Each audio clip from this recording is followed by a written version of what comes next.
Good evening, everyone, and welcome to this special Sunday edition of the All Elite Ensemble Review, your weekly AEW post show here at BC WrestlePod.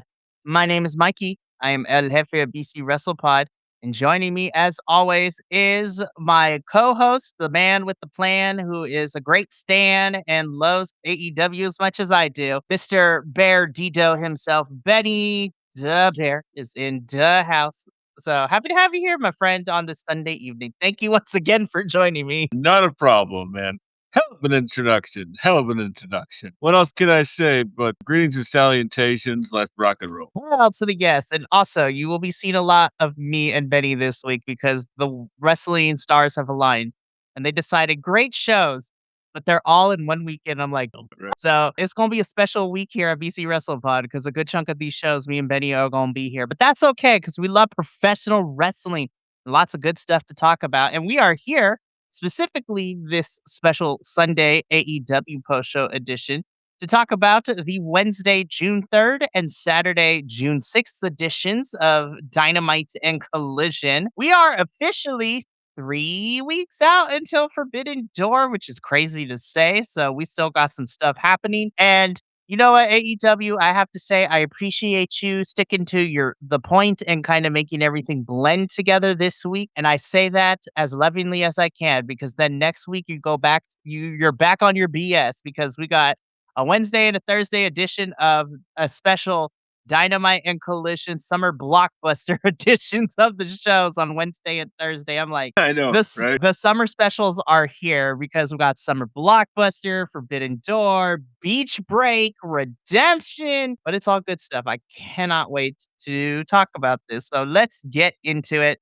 So we are going to start like we always do here on our show. We're going to start with AEW Dynamite. We're going to start with AEW Dynamite, in which this week, again, Dynamite back to 2 hours. We had a 3 hour special last week. And it's back to 2 hours. That honestly, they just gave us lots of graps and some stuff backstage. I was like, you know what?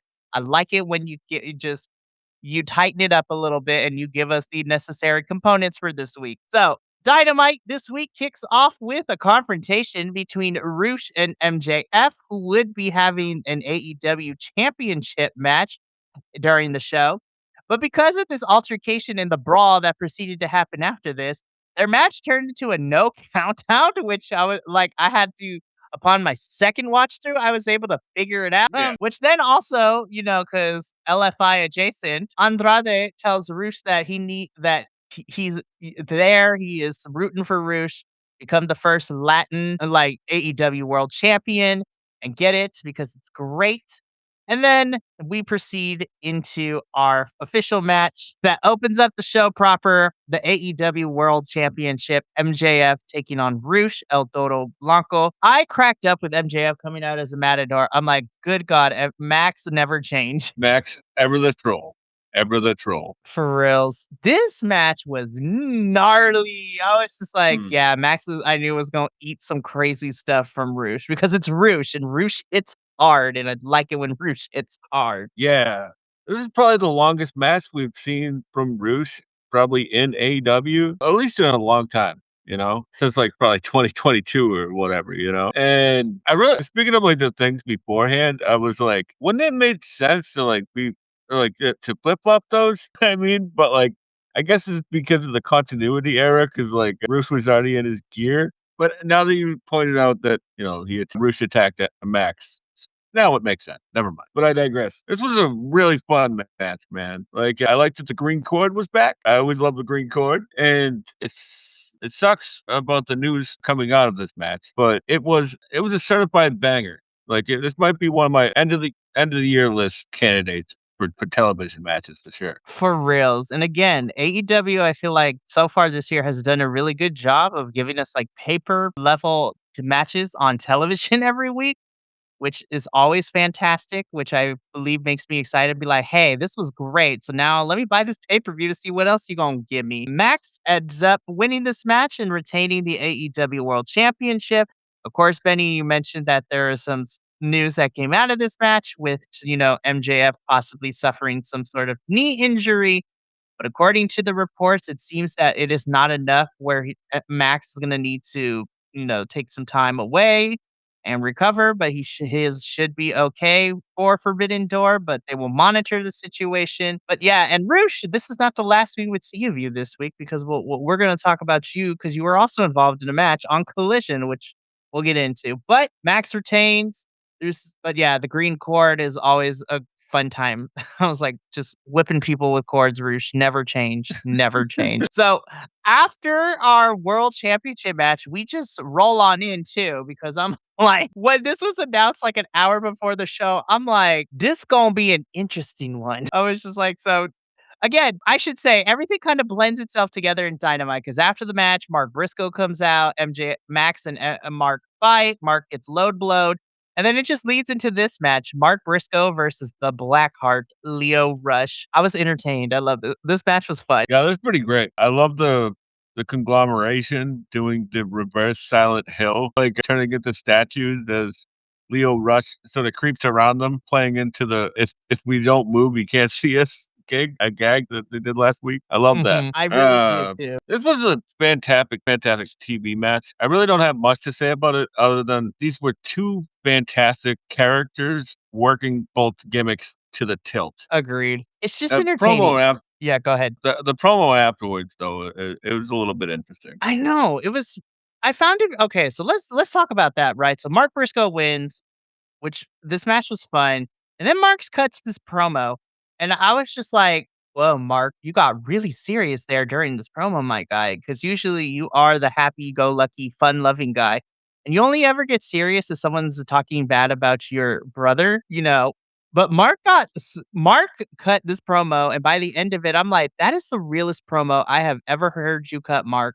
And I was just like, you pulled at my heartstrings. But I'm also wondering, I was like, where did this come from? Not like in a negative, bad way, but I was like, what emotional depths did you go to cut this promo, man?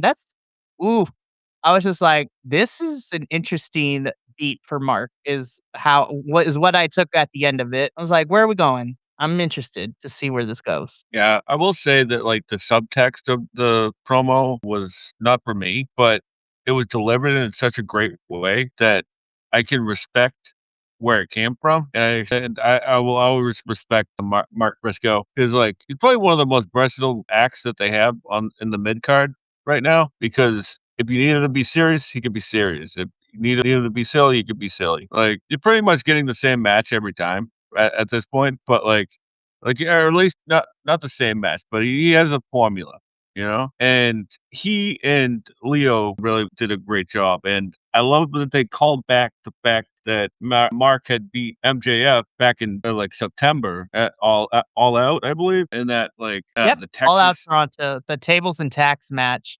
Yeah. I love a little callback, you know? It's nice that AEW can play off their own history. So the saga of Max and Mark Briscoe will continue on a little bit later, but we keep the show rolling as we get into, again, we just go into our next segment in which we hear from the Triangle of Madness. And let me tell you, I have to say, Tekla, I love you. This promo in particular, though, I was just like, she is so unhinged and I love her. Because Homegirl grabs a whole entire ladder just to go up and spit on the Stardom logo. And I'm just sitting here and I'm like, it was very interesting because she's like, I'm the idol killer. And I'm just sitting here and I'm like, oh my God, if Tony Khan can pull this off for Forbidden Door, I will be in love.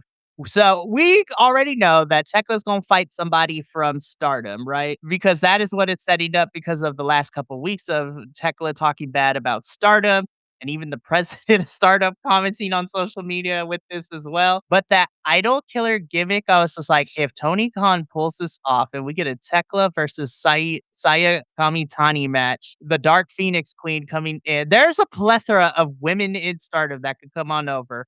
I am hoping though it is Sani versus Tekla. The Dark Phoenix versus the Toxic Spider is a marquee match. And Tony Khan, if you make this happen, I will be forever. Well, I mean, I love AEW in general, but I will lose my absolute mother tucking mind. The Dark Phoenix Queen versus the Toxic Spider. Make it happen, Tony. Make it happen. Yeah, definitely. And, they do have a Global Wars coming up in Like next month, right? 2 weeks before, yeah. So I expect some things to happen there to set up some matches for Forbidden Door. Finally! Finally, we Like get some connective tissue. It's not like just, hey, it's just not random select on the Street Fighter game. It seems, and we'll talk about this more when we get to Collision, but it seems that with the people that they have from CMLL and Stardom, like, especially in the digital exclusive promos that we're getting, it seems that we Yeah. might be setting up, like, inter-promotional matches, and we're gonna wait until we get to Collision because there's a certain CMLL women's champion that is still having beef with the Triangle of Madness, and that might set something up. So we're gonna talk Mm. about that later. But yeah, this promo was mostly talking about how the path to gold for all three members is there. Tekla is the women's world champion. Sky Blue is in the Owen Hart. Julia is looking to get that TBS championship back. And then she also took some time to spit on Stardom's logo with the ladder, which was crazy to watch, but it was kind of entertaining. So Triangle of Madness is doing stuff. And you know what? Very interesting to see what's going to happen. Now, we move on from this segment from the Triangle of Madness into our next match. And I was just like, Speedball Mike Bailey, them feats should be registered because those my friend are weapons of mass destruction. Absolutely. And Don Cal is coming out and, essentially bringing Jet into the fold was not a wrinkle that I saw coming, but it's much needed for him at this point because, it gives him a grace of greatness, like you're going to be standing next to Okada, so you can't do much better than that, you know? So yeah. So Kevin Knight is in the Don Callis family, and then again we get to this match and Yeah, this match was fantastic. Clearly, there's an old adage that they used to say in wrestling, like, you always hit your friends hardest. And boy, did they not let up, man. This match friggin' rules. I love this match. I really do. Again, I was just like pay-per-view worthy matches on television. Jeez Louise. And honestly, yeah, go ahead. Sorry, I was just gonna say, and poor Speedy had his heart broken again because Jake something got involved in a match with a jet. Oh my. Oh my god, his tag team partners are just turning on Speedball and like poor Speedball, poor Speedy man, like just can't catch a break right now. Oh man, but this match ruled, and because of interference from Doyle and the DCF, Kevin Knight retains the TNT Championship. Again, Kevin Knight cuts the promos. He cut the dead weight off, is in the Don Callis family, and he's coming he is trying to become Kevin Two Belts. So he's coming for that world championship. I'm like, all righty. Got more people calling out MJF for title matches. Like, this is fun. This is what this world championship needs to be. I don't think this will be the last time we see Kevin and Speedy go at it in over the summer. But I'm interested to see where we go next with Kevin Knight and who he's gonna feud with for a little bit. But great match. Fantastic stuff. Yes, I will see 18 more of these types of matches, please. Love it. Thank you. Yeah, So this was just the beginning. Oh, 100%. So we go from our TNT Championship match into a backstage segment finally. I was like, we didn't really have too many backstage segments on Dynamite this week, but the dogs are with Renee. They talk about how they, fought Christian Cage and Cope, and they want a shot at those tag titles. The Bucks are like, y'all are being very disrespectful. What if we wanted to do that? So essentially, this is setting up a number one contenders match at some point, which we get confirmation on Collision when that is happening. So it seems that the dogs and the Young Bucks are on a collision course, no pun intended, to become number one contenders for the tag titles. And I'm like, Bucks love you. You should not win this match. Yeah, I'm actually really, really big on the dog right now too myself. And Nick Jackson is just a silly, silly boy. What the dog doing, man? And like I just realized this as you were leading this in that AEW is doing a great job right now of working around the gimmick infringement. Like they get the dogs doing the kazoos and the 5-second poses, and then doing like all the Stuff. Oh my goodness. It's good. It's fun workarounds, honestly, that are very Mm, entertaining to watch. I am sports entertained, AEW. yes, I'm totally here for it. So at this point in the week, I was sitting here wondering, I wonder when we're gonna get this match. And then I got what I needed on Collision. I was like, go and talk about that later. But we move on from this backstage segment because Max is taking an ice bath and Renee is interviewing him while he's in said ice bath. And he says, I am going to keep this title. I will fight anyone except Mark Briscoe. And literally, without saying the words, he's like, Mark Briscoe can take a dive. Like, essentially, he's like, anybody, I will fight anybody except for Mark because F you, Mark Briscoe. So this was fun. I was Oh, just man. like, oh, we're interviewing in the ice bath. We love it. Yeah, wrestling's a weird industry, right? Like, what is an HR complaint, you know? Like, in this instance, you know? There's also other stuff that I take that back. Never mind. Delete this one. Control Alt Delete. Delete. So again, Max is like, I will fight anyone except you, Mark Briscoe. Fuck you. The beef is real and I love it. I don't think it's gonna be a Forbidden Door, but literally with a pay-per-view called Redemption, Mark Briscoe versus MJF at Redemption would be great. Imagine Mark Briscoe as the AEW World Champion. Oh That'd be my so gosh. I'm I am here here for it, to be honest with you. to quote another wrestler in another company, yes, let's burn it down. Listen, I'm a chaos gremlin sometimes. I love me some good chaotic fun, and let's be chaotic good together. So yeah, MJF summarize like to summarize this. MJF is like, I will be a fighting champion, except against you, Mark Briscoe. You could take a dive because it's not happening, bub. So we leave MJF in his ice bath and the big B, and we go into this match. So of course, originally, for those of you who are just catching up, originally we were supposed to get Willow Nightingale versus Alex Wins in a Owen Hart women's quarterfinal match at Double or Nothing. However, Willow has a shoulder injury, and so she had to be pulled from the tournament, and she also vacated her TBS championship. And we talked about it last show that the TBS championship on July 1st will be defended in a survival of the fittest match. Now, when we get to Collision, I couldn't find the picture, but we are going to talk about the 6 women who have Mm. declared themselves for it. And I'm just like, so are these the 6 participants or are we going to have like actual qualifying matches? Because I'm still a little confused about that, Tony Khan. Yeah, that But from what I know that they're gonna have qualifying matches. yeah, that's what I hope so, and I mean, we when we get to Collision, we'll talk about the first 6 that have revealed themselves to be participating in said qualifying matches, which we'll talk about when we get there, but because Willow had to be pulled, Alex and Willow's match was off at for Double or Nothing, and now Alex Windsor would be facing a wild card, and so Alex makes her entrance, and we're sitting there wondering who is the wild card, the pyro goes off, and then the familiar music of everyone that, has been watching AEW the last year and a half is very familiar with. And just because it's my show, our wild card is revealed to nobody else other than CEO. CE. Mercedes Monet has made her return. And I'm just sitting here and I'm just like, you know what, Mercedes? It's been long enough. I have missed you, girl. I was just like, I was hoping it was Queen Aminata, but you know what? At least she's gonna be hopefully qualifying in this TBS Championship Survival of the Fittest match. But the CEO is back. I know we all have some mixed feelings about, Mercedes before, but before she went away, we did talk about how good and impressive her work was before she went on vacation. And now she's back. And her and Alex Windsor put on a kind of a banger. I actually really enjoyed this match with Mercedes picking up the victory here. Feel bad for Alex Windsor, but I also am conflicted because I have missed Mercedes and I do appreciate that she is back. I wasn't sure if she was going to be more of a face or a heel, and then Collision definitely solidified that answer for me. But Benny, how did you feel about Monet versus in this match? Yeah, one thing I'll say first is that Mercedes, she's just not a face, you know? Like, and I mean that lovingly and respectfully.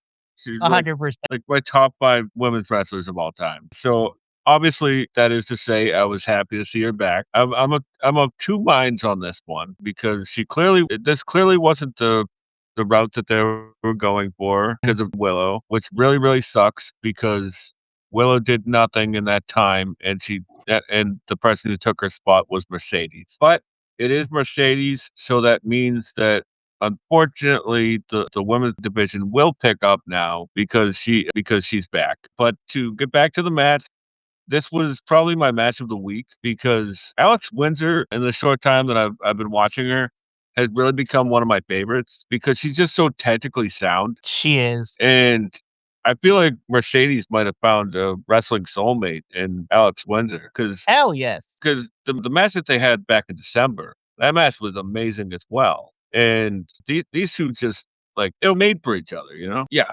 Great match, great match. Can't say enough about it. Yeah, I think it worked really well. I mean, Mercedes coming back definitely was fun. The crowd was into it. Her moving on it's nice to see her back. Alex Windsor put up a hell of a fight, and even in defeat, Alex Windsor looks great. And I agree with you. I think Mercedes and Alex Windsor might be the fight forever soulmates, like, honestly, because they work very well together and their chemistry is really good and they just complement each other too. So, really fun stuff. And yeah, this was definitely one of my highlights of the week for sure. So we move on from our women's Owen Hart quarterfinal and we get into a backstage promo where basically Okada's like, Takesha's a little bitch and I'm going to take that title back from him. I'm like, damn, Okada, never change. Never change, Okada. Never ch Is uh, Petty Betty and I'm here for it. although I do s I would like a full crash out from Okada, you Oh know? my gosh, that'd be iconic. Like, after he lost the belt to Kenny back in New Japan, he started, like, carrying around, like, red balloons, and then the Japanese Wrestling Authority was like, "You can't bring balloons into the stadium," and then he started that started another crash out. Oh, man. I love Okada so much. But yeah, Okada's just like, "Listen here, I'm taking this title back from Takeshita, and he's a bitch." Like, essentially, that's what it is. I mean, to be fair, that's the most important part. This went on for a little bit too long because Don Callis was talking for a long time before Okada came on screen. And I was like, "It's the same thing. Y'all say you're gonna get these titles and get this gold." And then Okada's like, "I'm gonna take this international championship back from Takeshita because he's a little bitch." And I'm like, that's all I needed. So Okada made his intentions clear. He is not done with Takeshita. So I'm like, oh boy, round 2, here we come. So we'll see when we get that match. And again, with Kyle Fletcher also back and running around this picture scene too, because we were teasing that triple threat. Summer's going to be a very interesting run for Takeshita and the rest of the international championship picture scene, which I am here for. Can't wait. Okay, let's keep this going because after this, though, Benny, holy shit, bro. Oh my, you get this. You get one of these. Oh my God. Around the world. I have no words because this shit was awesome. Talk about pay-per-view quality match. This was You know, I love the eye patch on Mark Davis. At this point, it should just be all eye patch wrestling, you know?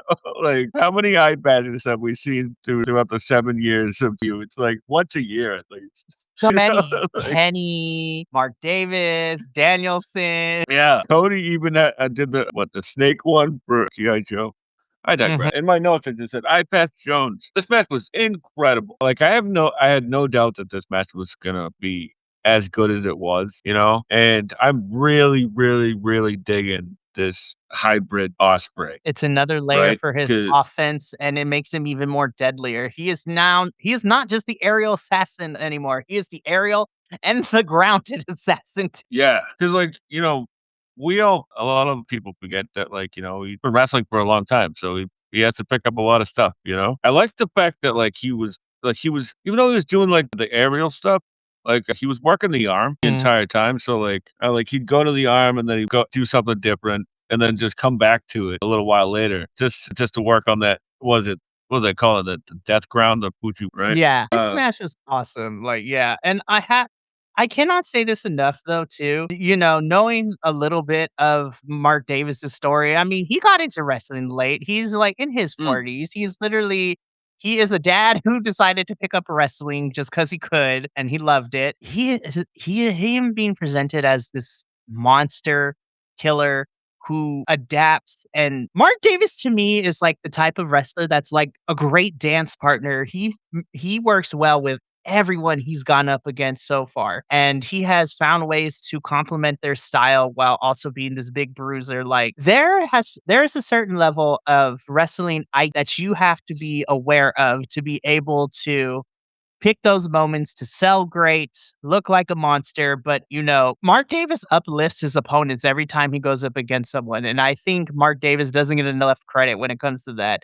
And again, these two know each other very well. They have worked together a good chunk of their career too. Hell, we had Mm. Osprey, Davis, and Fletcher all part of United Empire at one point, so these boys are very familiar with each other.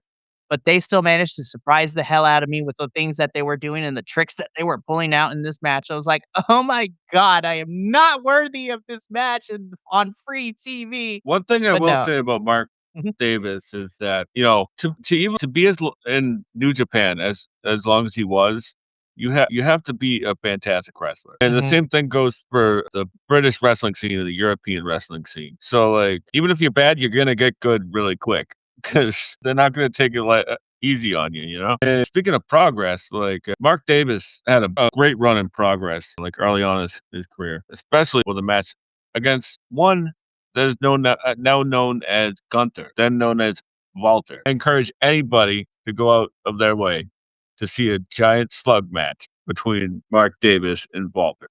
You wanna see a monster beefcake match, that is one of them to watch for sure, Yeah, but definitely. to conclude, man, this match was epic, like, the near countouts, this crowd was on fire the entire night, and I appreciate them for it, like, especially during this match. Woo! I was like, "Oh my god, this is only the semifinals? I thought this was the finals based on how they were getting me." I was like, "Oh my gosh." Yeah. This felt like a Owen Hart final, and if this listen, this was just the semifinal, and I think what this did Will Ospreay wins with the skin of his teeth, but you know what? He was able to make Mark Davis tap, so Will has punched his ticket to Forbidden Door. And now he's waiting to see whether his opponent on the other side of the door is going to be Swerve or Brody King.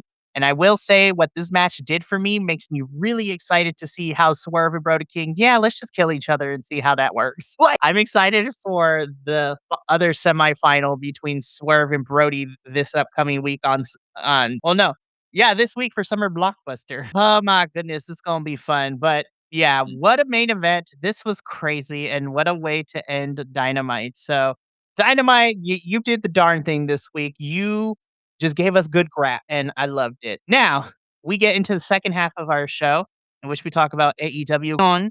So, Collision is here. And Collision, you also gave us some pretty fun graps and stories and everything had a through line this whole entire week for AEW television, which I appreciated. Because sometimes I feel like Dynamite and Collision end up being two different entities, but there was a through line through both episodes that had callbacks to what happened on Dynamite, as well as things that are to come for Summer Blockbuster this upcoming week, which makes me excited. So, I was very interested to find out that we were opening up the night with our Women's World Tag Team Championship match. Divine Dominion versus the champions taking on the challengers of TJ. So I know I poo pooed on the Eliminator match like on our last show because I was like, it was rough. It was not great. I will say that this was a little bit better. I will definitely say it was a lot better. Do I think it was a five-star classic? No, but damn, TJ really brought the energy that I needed from them. They were guns blazing. Anna Jay, girl, I love you. I really, really do. I wish WWE would let you do more, but you brought it. Ty, you did your thing. But fucking shout out to Lena, man. Lena in this match went nuts. I was like, listen, Megan, you were great too, but Lena, I was like, I've been saying this for a while, like that's the problem that I've had with the 5-minute challenges is that both Lena Cross and Megan Bain can go. So, like, I'm not saying you can't tell a story in 5 minutes. Of course I can. But, like, you start to see through the holes of a squash match after a few weeks, you know? And they weren't doing anything interesting in that time, you know? If anything, they were beating their own time, and they're not interesting. They weren't even being real change, but I digress. This was really good. I really enjoyed this one. and to your point, Ty go Mello ahead. sorry, I was just gonna say that Ty Mello is one person I really love to watch because she either hits somebody or doesn't at all. And, but she's got an intensity about her that I really like. I agree, and it definitely you know what? Her and Anna brought the energy that I wanted from them, and this was a fun match, but again and to your point, Benny, I think this match proved that Megan and Lena don't necessarily need to rely on the 5-minute challenge like they've been doing so long because I'm like, just give them opponents, give them, like, 7 to 10 minutes, and then That to me, that does better because, like, in this 10 like, this 8 to 9-minute match, like, Megan and Lena had a good back and forth with another team. They still ended up winning in a dominant fashion, but to me, it adds more credibility to the champions by letting them just have regular matches instead of doing this 5-minute eliminator match that they've been doing every week. Like, just let them fight teams, and you can still give them these small short-term feuds until you eventually probably what at Wembley is going to be them versus the Brawling Birds. Like, that's where I still think we're going. I could be wrong though. But hey, let the girls just defend the titles regularly against some of the teams here in AEW, or even if you want, like we did at the 0 hour, like run back Zeta and Viva, but give them like actual time, not 5 minutes. Like, Yeah. anywho, I thought this was a really fun way to start the show. It definitely ended up a lot better than I thought it was going to be based on what we saw from the Eliminator match last week. And Divine Dominion continue to be your women's tag champions. So good stuff. There was I was just gonna say that there was an digital exclusive that Dominion had cut, which leads me to believe that there might be an interesting tag team might be coming down off Mount Olympus to fight Divine Dominion. Oh my God, please let it be Zooxies in Olympia. Please let it be Zooxies in Olympia from CMLL. Because Megan has already fought both of them in Mexico. Like when AEW, Megan has fought in Mexico a couple times this year. And I'm like, please let it be Olympia in Zoox. Anywho, because those That's what girls have I'm talking also about. gotten to, yes, like just give us big women meeting women matches. Like that's what I want to see at Forbidden Door. Like, anyways, good stuff. This was fun and entertaining to open up the show. We keep going though, because after this match, though, backstage, Josh Alexander is not here, but his spirit is still alive while he's out on injury because we have the Don Callis family continuing to beat up people backstage. I can't take Trent seriously though. It's funny. Yeah, the Trent is taking the Vice City a little bit too seriously in this one, right? For reals. I like the juxtaposition though, because like Rocky and Trent are like cool, calm, and collected, and then just chaos in the background, you know? Lance Archer and Jake Doyle are just fighting people left and right. So again, they talk about how Takeshita was a cancer, they needed to get it out, and then they still be beefing with conglomeration. And Lance Archer lets us know that everybody dies, and Jake Doyle just screams at me, and I was like, "Ooh, fancy." So again, That's all I need. really, yeah, honestly, I was like, "Oh, hey, how we doing?" But yeah, real honestly, I think this subset of the Don Callis family has found its groove and what they are in terms of collision with RPG with Roppongi Vice and Lance Archer and Doyle. So I was like, you know what? I do like this little subset of the faction on Collision. And I'm like, oh, I'm okay with this. So we move on from this backstage though, because Shane Taylor Promotions are here, y'all. Shane Taylor has a squash match and beats Alan Angels in a couple of minutes and then cuts a scathing promo talking about how STP is here and now they are the most violent faction on AEW and they call out the Death Riders and he calls out John Moxley to get his ass out there. I'm like, talk your shit, Shane. I just want to say, finally, Thank finally, SCP is on the main show. God. So I think it's official. They are now on AEW permanently, which I am here for. Well, at least for the most part. Tyga Styles still got the pure championship, so he'll be going back and forth, which is great. But yeah, finally STP is here and they called out the Death Riders, which leads into our next match, Benny, because this was fan freaking tastic. We have the Death Riders in the form of Moxley, Pac, and Claudio Castagnoli taking on Shane Taylor Promotions, which is, of course, our ROH Pure Champion, Tiger Style Lee Moriarty, and the infantry of the Captain Sean Dean and Carly Bravo. This match was so much fun.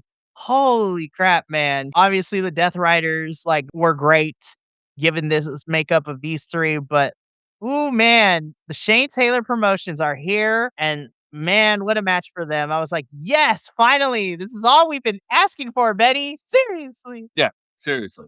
And something else we've been asking for, Fish is back. Finally, and it seems that she's also on AEW full time. I was like, listen, let's get Trish wrestling, y'all, because they are great. Trish is fantastic. Trish don't miss. Trish don't miss. I love the spot where, like, they've been setting it up for the last couple of weeks where, like, Captain Sean Dean does the BBC Bronco Buster, right? Mhm. And then, like, as he's doing it, like, Carly and the rest of the gang sort of, like, talk crap to the camera, right? And Mox just comes over and goes, "Nope," and just beating everybody up, like, because STP had been isolating Pac in the corner for, like, a wicked long time, and, there was this one moment where, like, they tagged in Claudio, and it was Claudio and Carly, and Claudio, like, picks up Carly to do, like, a gut wrench back suplex or something, and Carly's just fighting him the entire way, just like, "Oh my god." Oh, man, I love Bravo so much. He's so great. Dude, And that Trish Adora and Marina should spot, I was like, "Ooh, yes, please. Can I have that?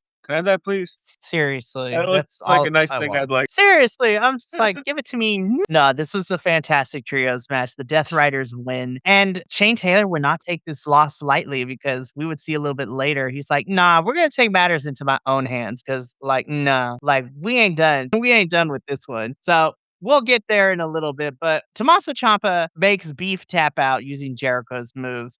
And then he immediately takes Beef outside and does it again, but this time with Tony Schiavone interviewing him, and I'm like, "Oh my god, I'm here for this. This is so silly, but I love it." Yeah, this was great, like, it was a squash match, which there was a lot of squash matches this week, but all of them had purpose, which was sort of Mhm. nice. Unlike the last few weeks where it's like Ruth beats a bunch of jobbers and then like, "I want a title shot." Like, who'd you beat, man?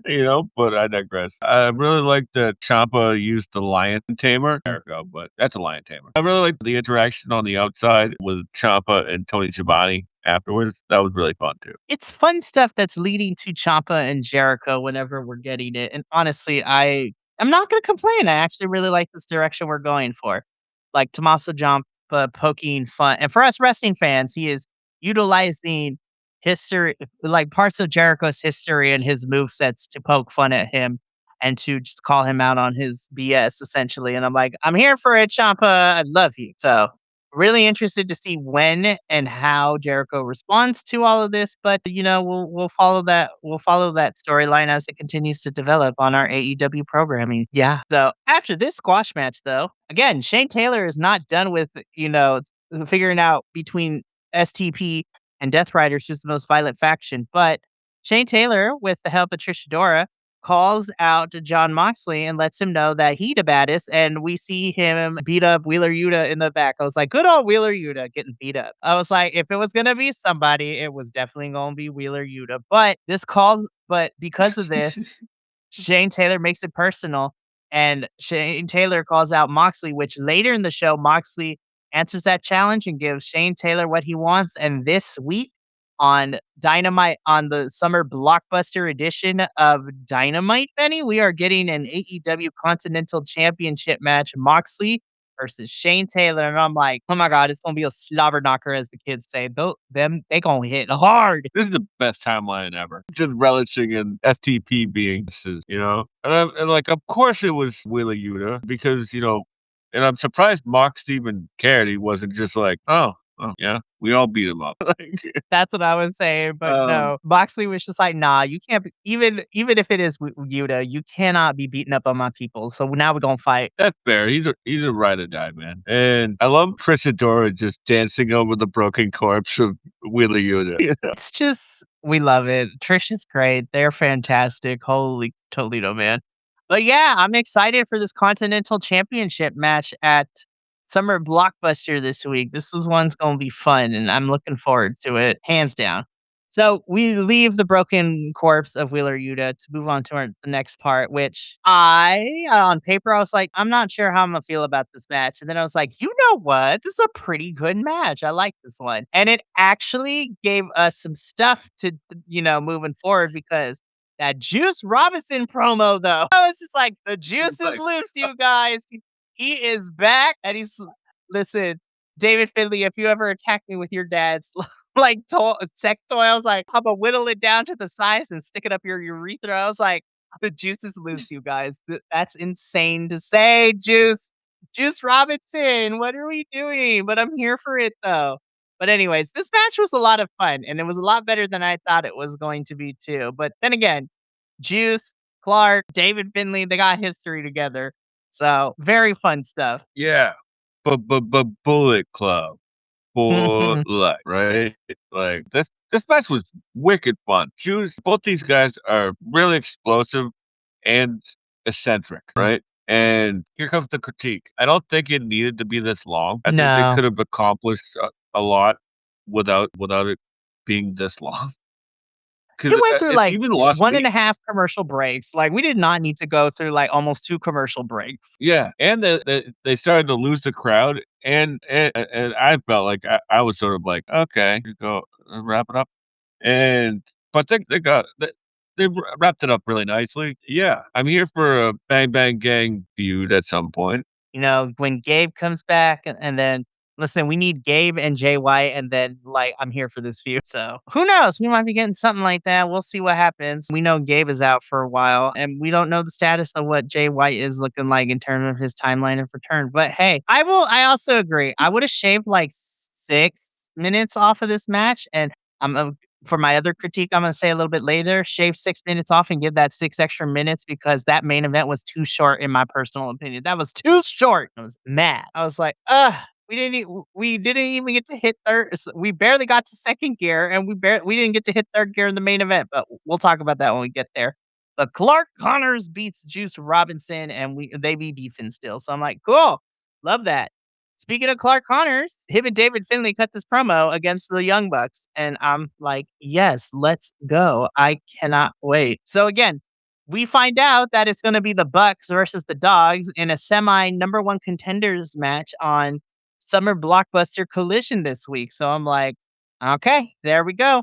I'm hoping the Dogs win because I love you, Bucks, but we don't need to have you fight for the titles right now or ever anytime the rest of this year. Yeah, right? Like, it's the same critique about FTR right now, and it's just like, can we just do something else? Can we just do something else? And that's all respect to the Young Bucks. I love the Young Bucks. But I'm just like, "Nah, we can't be doing this, y'all." Oh, man. But yeah, so that is set for Summer Blockbuster Collision, and we move on because this was also another fun match, AEW World Trios Championship match, the Conglomeration versus LFI, which is Sammy Guevara, Rush, and Draglistico. And all I have to say is, damn, Rush, you had a pretty good week. You had a pretty good week fighting for 2 different championships. This was fun. I really did like this one. I thought this was good. I had a good time. Anyway, Yeah, it was standard fare, to be honest with you. that, It was that's fun. fair. It was just it was everything you would expected from this graphic happened. Yeah, yeah. Standard affair. When we saw this happening, I was like, I think I know how this is gonna go, but it's gonna be a good time for sure. Afterwards, though, when we get to the back really quickly, I do want to highlight this comment. I do love the conglomeration. That's my number one favorite team is the conglomeration from Mr. Aaron over here. The conglomeration, I think, have finally found their stride, and this trios championships with them all being with the Bad Packs is also working out. I'm telling you, I firmly believe that Orange Cassidy is collecting people and the conglomeration is just AEW's version of chaos from New Japan. It's just crazy and silly and fun, which is fantastic. But speaking of our trios champions, so I had to go back and quickly watch it again because like I forgot where to put this. So I put this next picture here because backstage the conglomeration is confronted by Roppongi Vice. No. Basically, Don Callis' family is making it known that they're still coming for these trios championships. And I'm like, again? I was like, we've already had you guys go up with against in a different format with 3 different individuals and they couldn't get the job done. So I'm like, RPG Vice, like, what makes you think you're gonna be successful? Well, who knows? Crazier things have happened. And Orange, like, when they leave, it's like, I need to go lie down somewhere. Agreed. Yeah, I mean, like, we know what's gonna same happen. So people it's just like, doing the yeah, same. same. Yeah. So it's just like, It sounds like okay. a broken record at this point. Yeah. Alrighty, let's move on though. My biggest complaint is this match was too damn short because I wanted 6, 7 more minutes. Like, damn. But in our main event, we have our other Owen Hart Women's Tournament quarterfinal match.